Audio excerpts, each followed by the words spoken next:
Hey guys, it's Jessie and I'm back again to film another video. I'm really excited to take you guys along with me while I try out a new recipe. So it's something I've never done before. I just picked up a pork tenderloin from Trader Joe's. It's a really good price and I figured I'd try and do something creative with it. And I'm going to use the crock pot. So I figured I'll film the video of me doing it, and if you're seeing this now, then that means it turned out good. So I'm going to go ahead and get started. Keep watching if you want to see how I make this pork tenderloin recipe. Okay, so first off, I've got a green apple, so Granny Smith apple. It's a fairly large one. And then I have a pretty small white onion. And I'm going to go ahead and I'm going to core the apple, and then I'm going to just slice it into little thin, even slices. And then for the white onion, I'm going to do the same. I'm going to cut it in half, and then I'm going to slice it into strips.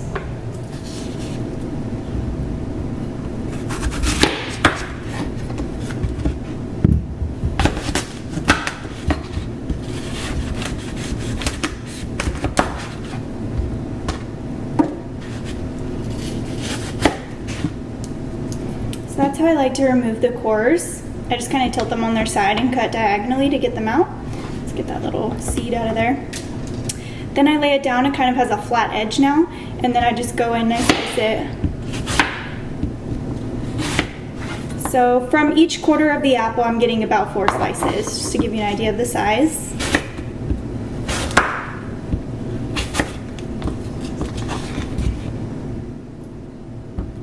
Okay, so I got all that peel off. I'm gonna get it off my cutting board now. Now I'm gonna go ahead and I'm gonna cut it in half again while it's kind of sitting up flat. Don't judge my knife skills if they're not too fancy, but kind of just do my own thing. All right, now I'm gonna go ahead and I'm gonna cut them in like this so that they'll almost look like the shape of the apple. I want fairly large chunks. They're gonna cook and get real soft, so don't worry about it tasting really strong like a raw onion or anything. It's gonna be good. There's that. I'm gonna do the same for the other half. Okay, we're all sliced up, and now I'm gonna head over to the crock pot. Okay, so I've got a little sauce kind of in the works over here. I have a half a cup of water that I have in this little measuring cup. And then to that, I'm gonna add this balsamic vinegar. It's really good California balsamic one that my boyfriend picked up from Whole Foods. I'm gonna pour about 1/3 cup of that into the water.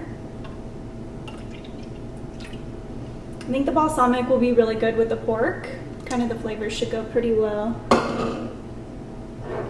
And then to that, I'm gonna go ahead and add about a tablespoon of maple syrup. I just wanna sweeten it up a little bit, kind of play on the sweet flavors and give a little sweetness with the apple. About a tablespoon. Got that. Next, I'm gonna grab a spoon and I'm gonna put in about 1 teaspoon of fresh minced garlic. So I actually buy the jar, but put that into our sauce. Then I'm gonna do a pinch of red pepper flakes. I like things a little bit spicy. You can add more if you want more. A bit of that. All right, and that's our sauce. So I'm gonna go ahead and give that a little stir with a spoon. All right, so there is the apples and the onion into the crock pot. Now I'm gonna go ahead and grab my pork tenderloin, and I'm just gonna set it right on top. I'm gonna grab my salt and pepper and nutmeg, and I'm gonna give it a sprinkle of those spices. So I'm gonna go ahead and use my tongs now, and I'm gonna get the pork and make sure it's just all the way down to the bottom. I want it to be touching the bottom. So that way if any caramelization happens, it'll be on the pork. Okay, so once I've got that in, now I'm gonna go ahead and take our sauce, and I'm gonna pour that right over top. All right, and that's what it looks like for now. I'm gonna pop the lid on, and I'm gonna cook it on low for probably about 6 hours. So I'll be back when it's all done and show you guys what it looks like. All right, so it's been 6 hours and everything is all cooked. It looks really good. It smells really good. You can really smell all the spices, and the apples are all cooked and really soft. So it's gonna make like a good, almost like an applesauce underneath it when I take it out and cut it. If I go ahead and pick it up, see the underneath? It's Got like all that good browning on it from the balsamic. The apples and the onion are all kind of brown down there too, and there's like a really good sauce going. Alright, so it's all ready and served up. I've got the meat over kale. I sliced it up and then kind of broke it into pieces, all nice and brown and really looks good. Then I went and I scooped with a spoon. I put the apple and onion over top, and then I poured some of the juices back over it just to give it some more moisture, and looks awesome. So I hope you guys enjoyed my video and liked how I did everything.